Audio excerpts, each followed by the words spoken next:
জেনেছে এবং বিভিন্ন সেমিনার হয়েছে। পাশাপাশি এবার একটি নতুন ইভেন্ট, নতুন অ্যালাইনমেন্ট হয়েছে। তারা এই বাংলাদেশের উন্নয়নের এবং ইনভেস্টমেন্টের একটি বড় পার্ট হিসেবে তারা সেখানে স্টল দিয়েছিল, যাতে করে তারা ইনভেস্টররা এবং পলিটিক্যাল পার্টিগুলোর সাথে তাদের ভিউজ এবং তাদের আইডিয়াস, ইনকোয়ারিজ গুলো সেখানে এক্সচেঞ্জ করতে পারে। তারই আলোকে বাংলাদেশ জামায়াত ইসলামীর পক্ষ থেকে একটি স্টল আমরা দুদিন পরিচালনা করেছি। আমরা ইতিমধ্যে একটা দীর্ঘ আমাদের এক্সপিরিয়েন্স হয়েছে। বিভিন্ন ইনভেস্টররা, ইয়াং এন্টারপ্রেনাররা, বিভিন্ন সেক্টরের বাংলাদেশের এবং দেশের বাইরের অনেক ইনভেস্টররা আমাদের স্টলে এসেছিলেন।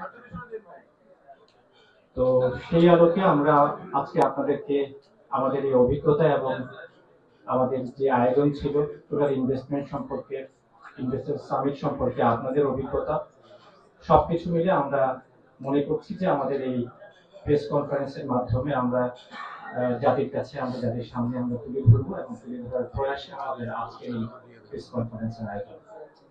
আমাদের এখানে উপস্থিত আছেন বাংলাদেশ জামাত ইসলামের সহকারী সেক্রেটারি জেনারেল, কেন্দ্রীয় নির্বাহী সদস্য জনাব মোবারক হোসেন।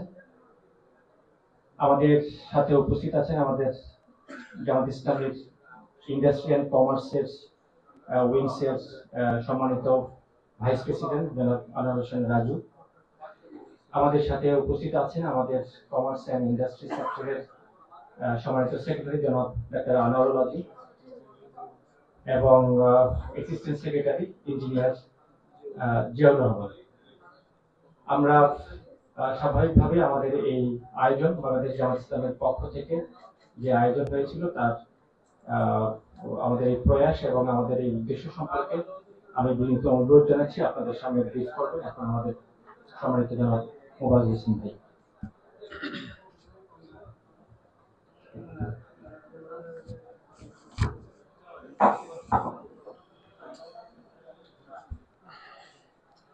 বিসমিল্লাহির রহমানির রহিম। আসসালামু আলাইকুম। আপনারা ভালো আছেন? আলহামদুলিল্লাহ। গত 2 দিনে আপনারা বাংলাদেশকে বহির্বিশ্বের কাছে তুলে ধরার জন্য যে আপ্রাণ প্রয়াস আপনাদের, আমি আজকের এই প্রেস ব্রিফিং এর শুরুতেই আপনাদেরকে আন্তরিক ধন্যবাদ জানাচ্ছি, মোবারকবাদ জানাচ্ছি যে আপনারা দেশকে রিপ্রেজেন্ট করছেন। আলহামদুলিল্লাহ।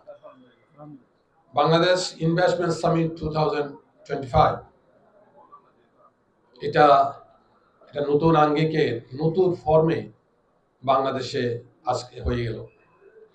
আমরা এই সরকারের প্রধান, যিনি ডক্টর নোবেল বিজয়ী ডক্টর প্রফেসর ইউনূস সাহেব, তিনি আয়োজন করেছেন এবং বহির্বিশ্ব থেকে 500 ইনভেস্টর এবং বহির্বিশ্বের সবচেয়ে রিনাউন্ড কান্ট্রির ইনভেস্টররা এই দেশে এসেছেন। আগ্রহ উদ্দীপনার সাথে তারা 2 দিন এখানে থেকেছেন এবং বিভিন্ন ব্যবসায়ী সম্প্রদায়ের সাথে তারা যোগাযোগ করেছেন, অনেকে আশ্বস্ত করেছেন যে আমরা যদি উপযুক্ত পরিবেশ পাই তাহলে এখানে আমরা ইনভেস্ট করব।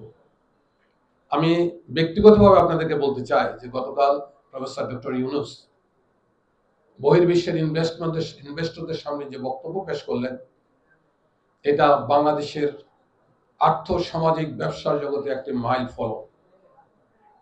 I am so much impressed। এই পর্যন্ত বক্তব্যটা আমি 3 বার শুনেছি। তিনি কান্না কণ্ঠে, আবেগময় কণ্ঠে, কনফিডেন্স নিয়ে ইনভেস্টরদেরকে বলেছেন যে come to our country এবং আপনারা এখানে পরিবেশ পাবেন, ব্যবসা বান্ধব পরিবেশ পাবেন এবং ব্যবসা যদি আপনি ইনভেস্ট করেন আপনারা লস করবেন না।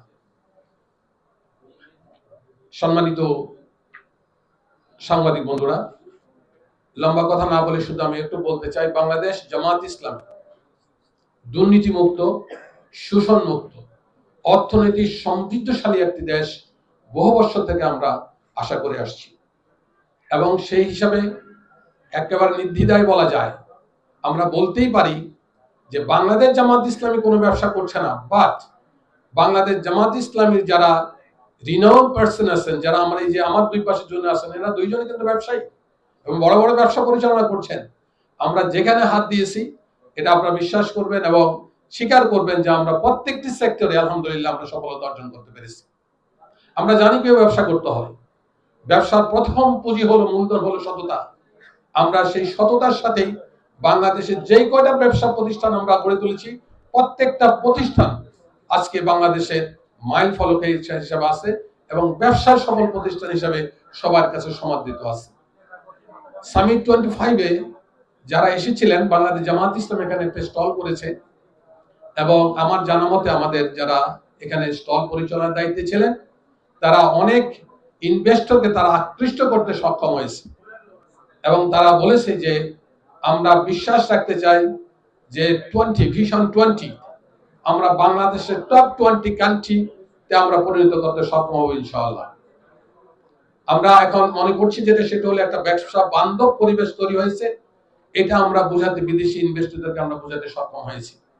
এই পরিবেশ যদি বজায় থাকে, গভর্নমেন্ট যে স্টেপ নিয়েছেন যদি বজায় থাকে, ইনভেস্টরদেরকে যেভাবে আহ্বান জানিয়েছেন, কনফিডেন্স ডেভেলপ করেছেন এবং আশ্বস্ত করেছেন যে এখান থেকে রিটার্ন নষ্ট হবে না, রিটার্ন যাবে, তোমাদের ব্যবসা রিটার্ন তোমরা খুঁজে পাবা। 18 কোটি মানুষের একটি দেশ, আমি বহির্বিশ্বে অনেক জায়গায় চাকরি করেছি, আমি জানি যে এই দেশের মতো এত মানে কনজিউমার, এত ওয়াইড কনজিউমার পারসন পৃথিবীর খুব কম দেশে আছে।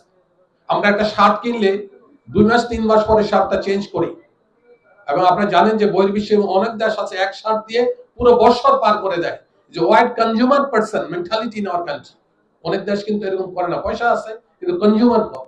সুতরাং এরকম একটি দেশে আমার বিশ্বাস ইনশাআল্লাহ আমরা বাংলাদেশ জামাত ইসলামী আমরা যে পলিসি আমরা অ্যাডপ্ট করেছি ব্যবসার ক্ষেত্রে, আমরা এটাকে টপ 20 ইনশাআল্লাহ বাংলাদেশকে আমরা টপ 20-তে পৌঁছাতে পারবো, একটা ব্যবসায়িক বান্ধব পরিবেশ তৈরি করতে পারবো এবং সর্বোপরি আমরা যদি আমাদের যে প্রযুক্তি নির্ভর যেটা আজকে সারা ওয়ার্ল্ড ওয়াইড আমরা প্রযুক্তি নিয়ে কাজ করার আমাদের পরিকল্পনা আমাদের শুরু হয়েছে। আমাদের যারা ব্যবসায়ী আছেন তারাও সেই পরিকল্পনায় আছে। আমরা যদি দেশকে দুর্নীতিমুক্ত, প্রযুক্তি নির্ভর এবং কি বলে পরিবেশ ঠিক করতে পারি, আমার বিশ্বাস ইনভেস্টর এই দেশে আসবে। আমাদের সাথে কমিউনিকেট অলরেডি স্টার্টেড এবং আমরা তাদেরকে আশ্বস্ত করেছি। আমার মনে হয় যে আমরা তাদেরকে দেশে নিয়ে আসতে পারবো এবং বড় বড় ব্যবসা সেক্টর এই দেশে খোলা সম্ভব হবে। সর্বোপরি আমি বিডার যিনি চেয়ারম্যান, আমি খাওয়ার সময় আমাদের উদ্বোধন কর্মকর্তাকে আন্তরিক মোবারকবাদ জানিয়েছিলাম। It's excellent program to arrange by BIDA. আমি আবারও আন্তরিক মোবারকবাদ জানাই তাদেরকে, তারা এত সুন্দর একটি প্রোগ্রামের এই হোটেল ইন্টারকন্টিনেন্টাল আয়োজন করেছেন। আর আন্তরিক মোবারকবাদ জানাই আপনাদেরকে, আপনারা একমাত্র মাধ্যম যে মাধ্যম সারা দুনিয়া বাংলাদেশকে রিপ্রেজেন্ট করে। সত্যিকার অর্থে বাংলাদেশের মানুষ আশ্বস্ত হয়েছে। আমি একজন সোশ্যাল লিডার, আমি আজকে বেশ কয়েকটা স্কুল পরিদর্শন করেছি পরীক্ষা হলের কাছাকাছি এবং সবাই আশ্বস্ত করেছে যে দেশে হয়তো সুন্দর একটি পরিবেশ ইনশাআল্লাহ তৈরি হবে, আমরা আমাদের লক্ষ্যমাত্রা দিকে আমরা বুঝতে পারবো। বিএনপি এখানে পার্টিসিপেট করেছে, এনসিপি এখানে পার্টিসিপেট করেছে, তাদেরকে আন্তরিক মোবারকবাদ ধন্যবাদ জানাই।